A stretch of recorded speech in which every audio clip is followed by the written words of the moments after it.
আসসালামু আলাইকুম। যুদ্ধাহত বীর মুক্তিযোদ্ধা, খেতাবপ্রাপ্ত বীর মুক্তিযোদ্ধা, শহীদ বীর মুক্তিযোদ্ধা এবং অন্যান্য বীর মুক্তিযোদ্ধাদের রেশন সামগ্রীর একটি খবর জানব। তবে আপনি যদি যুদ্ধের জীবন চ্যানেলে নতুন থাকেন, চ্যানেলটা অবশ্যই সাবস্ক্রাইব করবেন, পাশেই থাকবেন।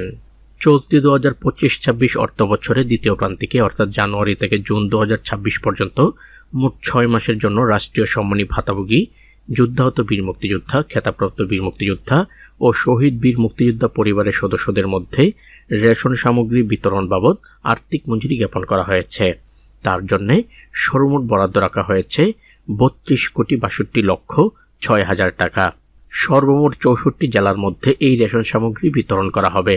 তবে শুধু রেশন সামগ্রী ছাড়া অন্য কোনো উদ্দেশ্যে এই অর্থ ব্যয় করা যাবে না এবং অর্থ ব্যয়ের ক্ষেত্রে কোনো অনিয়ম দেখা দিলে সংশ্লিষ্ট কর্তৃপক্ষ দায়ী থাকবেন। এই অর্থ ব্যয়ে সরকারি সকল আর্থিক বিধিবিধান যথাযথভাবে প্রতিপালন করতে হবে।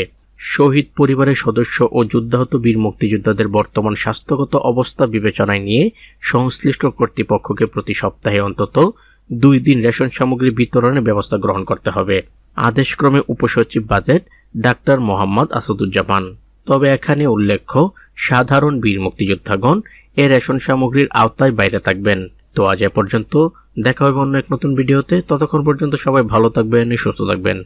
আল্লাহ হাফেজ।